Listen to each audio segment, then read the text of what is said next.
길을 열어라. 저기 내 훌륭한 상수제자가 오는구나. 처음에는 다 낙하산이다. 왜 낙하산이 들어와서 자리를 차지하느냐. 경영본부장의 자리를 차지했다. 한두 끝도 없겠다. 우리는 빛나는 대세물입니다. 안녕하세요. 안녕하세요. 지난 시간 우리 사립을 존자 경영본부장 오빠의 이야기를 계속 듣고 있었습니다. 아직 경영본부장이 되지 못했습니다. 네, 아주 양인 초반이었죠. 되기 전까지 이야기 들려드렸는데요. 이 산자야에게 이제 드디어 사립을 존자가 부처님이 석가모니 부처님이 이 세상에 계시다는 것을 알게 되고 석가모니 부처님의 제자인 아사지 스님을 만나서 부처님의 짧은 가르침을 담은 개송을 통해서 수다원가를 얻고 친구 목건전 존자와 함께 이 산자야에게 가서 우리는 이제 새로운 스승을 찾았으니 거기 가겠다라고 이제 양해를 구하는 것까지 말씀을 드렸습니다. 네, 그 이후 어떤 일이 벌어졌는지를 이제 오늘 함께 알아볼 텐데요. 그래서 어떻게 됐나요? 이 산자야가 허락을 했을까 안 했을까 이제 알쏭달쏭하게 남겨둔 채로 마무리했는데요. 네. 이 산자야는 처음에 반대를 합니다.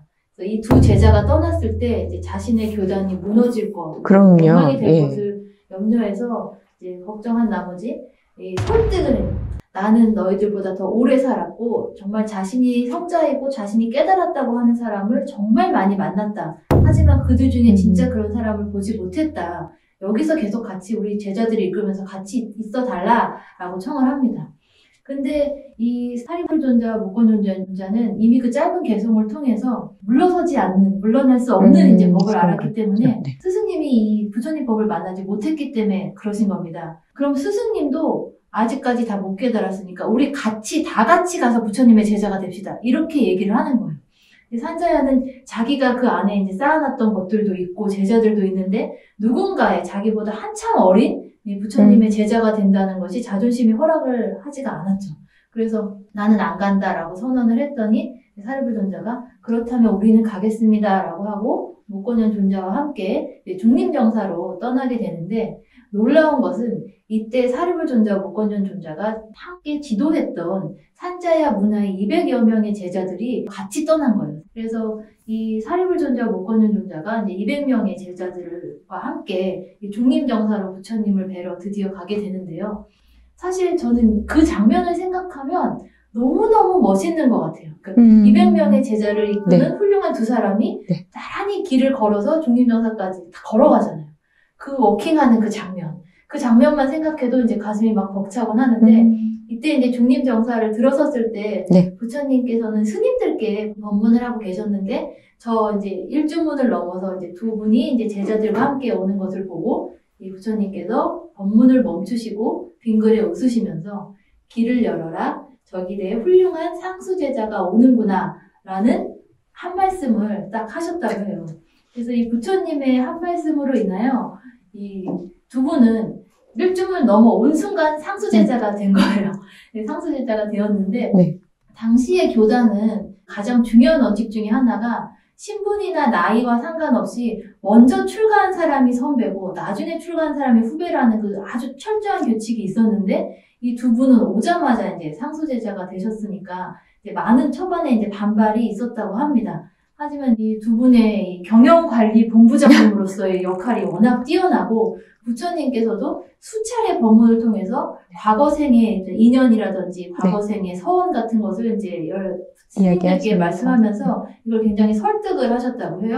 전 이런 장면이 나올 때마다 부처님께서 지금 눈앞에 벌어진 그런 상황들을 설명하실 때 얼마나 큰 반발이 있었겠어요. 굉장히 평등한 그 출가 공동체였잖아요. 맞습니다. 그랬는데 우리 사립을 존자가 오시면서 어떻게 보면 예외적인 그 일이 벌어지게 됐는데 이럴 때마다 우리 부처님께서 왜 그러냐면 나랑 인연이 있었어 라고 말씀을 해주시는 게 저도 그랬으면 좋겠는데 안타깝네요. 설득이 될 때까지 법문을 이제 해주시는 건데요. 그 이야기도 잠깐만 해줄까요? 이게 왜 반발이 있었냐면 제자를 데리고 출가한 것이 처음이 아니었어요.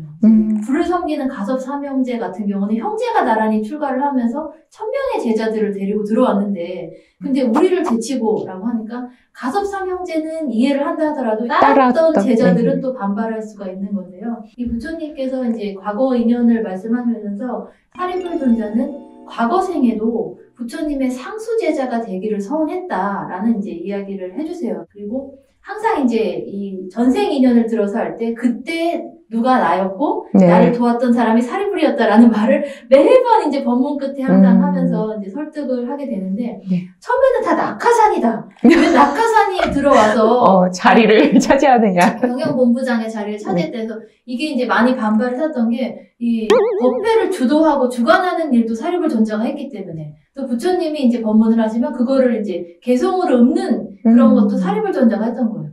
이런 부분이 사리불 존자가 너무 돋보이니까 이제 시기나 반발 같은 것이 있었는데 부처님께서도 여러 차례 모든 법문 끝에 이제 그때 누가 나였고 그때 이제 그가 사리불이었다라는 말씀도 계속해서 해주시고 이 사리불 존자의 능력이 넘사벽이었던 거죠.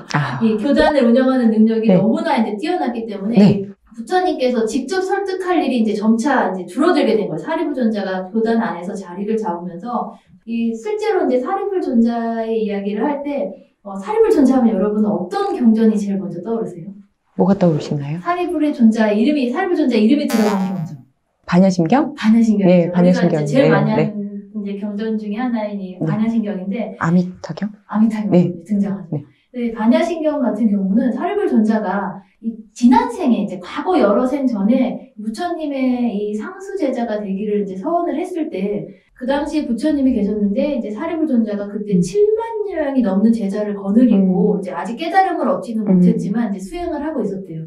그래서 그때 그 부처님께서 내가 지금 당시 이름은 사라다 존자였다고 합니다. 사라다 존자에게 포교를 하면 그 제자들도 아랑과를 얻을 것이고 이 사라다도 큰 이익이 있을 것이다. 이 세상에 큰 이익이 있을 것이다. 라고 생각을 해서 법문을 설하게 되는데 그때도 마찬가지로 그 부처님이 이제 법문을 정식으로 하기 전에 상수 제자가 먼저 오프닝 연설을 했대요. 이제 그 모습을 보고 이제 사라다가 너무 가슴이 설레서 나도 저런 상수 제자가 되고 싶다라는 이제 생각을 이제 그때 서원을 세우게 되는데 그 서원을 세우는 마음이 너무 강렬해서 그 오프닝 연설을 듣고 다른 7만 명의 제자들이 다 아랑과를 성취했는데 사라다만 아랑과를 성취하지 못했다고 합니다. 그 법문에 침취하지 못하고 그 모습에 이제 반해가지고. 그래서 이제 일주일이 지나서야 이제 아랑과를 성취했다고 하는데, 이때도 마찬가지였대요. 이제 다른 200명의 제자들과 오건일 존자가 먼저 아랑과를 성취했는데, 그때 인연이 남아서 이제 사리불 존자가 아랑과 성취하는 게 조금 늦어졌다고 합니다. 그때 부처님이 1대1로 사리불 존자에게 사리불 존자 사리자야 나의 법은 이런 것이다 라고 아주 요약해서 아름다운 경으로 설해준 게 반야심경이라고 합니다. 그래서 그 두 번의 이름을 부르세요. 사리자요 라고 하는데 그 이야기를 알고 이 경전을 읽을 때마다 굉장히 뭉클해지죠. 이제 이 상수 제자가 아랑과로 이제 성취하는 걸 돕기 위해서 부처님이 이 상수 제자를 위해 설하신 경전을 우리도 지금 매일 독송을 할 수 있구나라고 생각하면 와, 또 이렇게 굉장히 감동적인 이렇게 또 부분입니다. 감동적으로 해설을 하시네요. 혹시 우리 사리자, 사리불 이렇게 하는 게 헷갈리실 수도 있을 것 같은데 그거는 이제 오빠를 어떻게 정리해 주시겠습니까? 이 사리불 존자는 한자야 문화일 때는 계속 우파티샤라는 이름으로 활동을 했는데 부처님께 비의를 하게 되면서 이제 어머니의 이름을 따서 사리자, 그러니까 사리의 아들이라는 이름으로 바꾸게 돼요. 이름 바꾸게 되고 다시 태어난 것처럼. 그것이 이제 사리푸트라라고 하는데 음역을 이제 뜻으로 한자로 뜻을 바꾸게 되면서 다 맞습니다. 사리푸트라 분도 부처님이고 불이라고 이름을 붙은 것도 되게 좋아요. 그래서 사리자라고 하면은 사리의 아들이었구나라는 것 때문에 또 그 나름대로의 감동이 있고 둘 다 너무나 좋습니다. 그래서 우리 이 사리불, 사리자 존자께서 그렇게 교단에 들어갔고 상수 제자가 되었고 그리고 그런 연유로 이 상수 제자가 되고 이제 아랑과를 성취한 다음에는 정말로 이제 이 사리불 존자의 능력이 뛰어났기 때문에 점차 이제 이런 반목이라든지 이제 반발, 상수 제자라는 것에 대한 반발 이런 것들이 이제 줄어들게 되고. 저는 근데 방금 말씀해주신 거에서 반야심경을 이게 역시 팬심과 이게 그냥 공부와의 차이인데 반야심경을 그렇게 앉혀놓고 이게 어떻게 보면 교리사적으로 말이 안 되는 건데 아니 그렇지만 그렇게 또 표현을 하니까 반야심경이 더 의미 있게 다가옵니다. 좋네요. 그래서 이제 이 이름이 이제 부처님 제자 이름이 들어간 경전을 읽을 때 괜히 더 이제 더 특히 10대 제자 이름이 들어간 경전을 읽을 때 저는 이제 팬심으로 보게 되니까 되게 이제 그런 부분이 저는 지금까지 반야심경을 읽으면서 그렇지 사리지 않은 지혜제를 사리 부리지 라고만 생각을 했고 그리고 거기서 내용이 뭐냐 그렇게만 생각을 했었지 또 이렇게 아름답게 표현을 해주시니까 저도 이제 아침 예불 할 때마다 마음이 달라질 것 같아요. 그 입장에서 들어보도록 하겠습니다. 부처님이 내게 해주시는 말씀처럼 또 갑자기 그러니까 또 심장이 두근두근합니다. 이 사리불은 그 이후에 이제 이 사리불이 부처님께 기의한 후에는 이제 가족들도 차례차례 기의를 하게 되는데요. 먼저 누님의 아이는 장차 대단한 인물이 될 거라서 나 같은 사람은 쳐다도 못 볼 훌륭한 사람이 될 것이다 라고 말했던 외삼촌 구치라 존자가 이제 와서 기의를 하게 됩니다. 그리고 남동생 쫀다 그리고 이제 오빠 쫀다 남동생 2명이 또 기의를 하게 돼요. 그리고 훗날에는 이제 여동생이 3명이 있었는데 여동생 3명도 다 부처님께 기의를 하게 됩니다. 이제 기분이 교전이 만들어진 후에 그러다 보니까 이 부모님이 너무 초조한 거예요. 아들을 4이나 낳았는데 3명이 출가를 해버리니까 이 아버지 뒤를 계승할 자식이 없을 것 같아서 불안한 마음에 이 막내 아들을 굉장히 어린 나이에 이제 결혼을 시켜야지 출가를 못하게 하기 위해서 저 나이가 당시 7살 7살의 꼬마 신랑을 만드시려고 우리도 예전에 이제 어린서 조언을 시키기도 하잖아요. 결혼식이나 이럴 때도. 근데 이때는 이제 이례적으로 굉장히 어린 나이에 시킨 거예요. 일단 결혼을 시켜놓고 나면 출가 안 하겠지라는 생각으로 일단 결혼을 시켰는데 근데 저 이 7세는 몰랐고요. 그냥 레왔다가 결혼식 날 출가를 했다라고 하는 것만 알고 있었고 이 장면에서 왜 신부의 할머니가 앉아 계시는 모습을 보고 그 자리에서 출가를 했다라고 하는 거, 다 뛰어나다라고만 생각을 했는데 7세에 여기서 또 한번 콩콩 팥팥이 여기서 또 나오네요. 훌륭합니다. 되게 대단한 것 같아요. 이 피로연 이제 신부 집에서 하게 될 때 정말로 이제 너무 즐거운 파티잖아요. 그래서 또 사리불 존자의 집안인 만큼 얼마나 격에 맞는 신부 집안을 맞이했겠습니까? 그래서 이제 큰 연애를 하는데 이 신부한테 사람들이 계속 덕담을 하는 거예요. 너 할머니처럼 오래 살아라. 그 말을 7살짜리가 오랫동안 지속되는 파티에서 그 말을 귀에 딱지가 않도록 이제 계속 듣게 되니까 도대체 신부 할머니가 누구예요? 했더니 저기 저 할머니다 라고 하는데 경전에서 정말 그렇게 말했는지 모르겠지만 경전에서는 그 외모를 정말 적나라하게 묘사해요. 등은 굽었고 뭐 하긴 이제 머리는 뭐 하얗고 뭐 이는 빠졌고 주름이 진 저 사람이 할머니다라고 이제 얘기를 해주게 되는데 그 할머니가 당시 나이가 120세였다고 합니다. 그러다 보니까 정말로 장수에서 복이 많으니까 저 어린 손녀가 결혼하는 것까지 보게 됐으니까 너 할머니처럼 오래 살아라라고 얘기를 했는데 이 레와타 존자는 이제 그 할머니를 본 순간 그때 이제 그 마음이 일어났대요.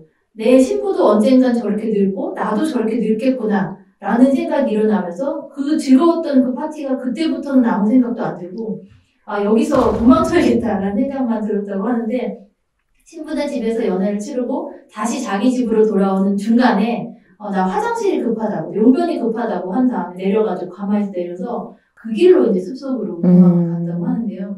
그때 이제 깊은 숲속으로 들어갔더니 이제 비구 스님들 여럿이 모여서 수행하는 곳이 있었는데 그때 이제 저 사리불 존자 동생인데 저 출가시켜주세요. 이렇게 이제 얘기를 해서 이제 출가를 했다고 합니다. 근데 원래 이 출가 동기 자체가 형이 부러워서도 아니고 형을 존경해서도 아니고 이게 언젠가 사람은 저 할머니처럼 된다라는 그 화두를 가지고 7살 때 출가를 했으니까 여기가 진짜 천재 아닙니까? 수행을 할 때 진짜 천재죠. 이 수행을 할 때도 이 생로병사에 대한 이 화두를 이미 가지고 이제 어린 나이에 출가를 했고 그걸 화두로 수행을 해서 안거가 끝나기 전에 아란과를 성취했다고 이게 나와요. 우리가 아라한과를 성취했다, 깨달았다라고 해서 정말 훌륭하다라고 이제 생각을 할 수 있지만 아예 키워보셔서 아시겠지만 어떻게 보면 아이들이 더 철학적이어서 이런 깊은 생각을 더 많이 할 수 있어서 이 이제 어떻게 보면 경전에서 그렇게 이제 기술이 된 거고, 무상함을 관찰하는 거에 포커스를 맞춰서 우리 레와타 이 사건, 우리 레와타 천재, 출가 사건, 요거를 이제 기술을 한 거지만, 아이를 키우다 보면 이런 충분히 우리가 생로병사를 깨닫는 것이 나이 들어서 아주 이 삶을 다 산 다음에 깨달을 수 있는 깊이 있는 진리다라고 착각하고 사는 걸 수도 있다는 걸 이 장면에서 느낄 수 있고, 충분히 아이들과 함께 생로병사에 대해서 충분히 이야기할 수 있다라고 생각이 듭니다. 저는 저 꼬마 키우면서 중도도 설명할 수 있고 무상함도 설명할 수 있는 거구나를 깨달았거든요. 그래서 그런 우리 편견을 깨주는 사건이었어요. 우리 레와타 출가 사건은요. 네, 맞습니다. 그래서 이렇게 이제 전 가족이 이제 전 형제 자매가 다 출가를 이제 하게 되고요. 네. 이 사리불전자는 그래서 정말 이 장남이 출가하는 것을 왜 부모님이 그렇게 처음에 말렸는지를 또 알 수 있는 부분이기도 합니다. 네. 그러면 우리 오늘은 여기까지만 살짝 알려주시고 다음 시간에 또 우리 사리불존자의 나머지 이야기도 또 이어서 해보도록 하겠습니다. 사리불존자의 마지막 이야기 다음 시간에 계속해서 들려드리도록 하겠습니다. 네, 들어주셔서 감사합니다. 감사합니다.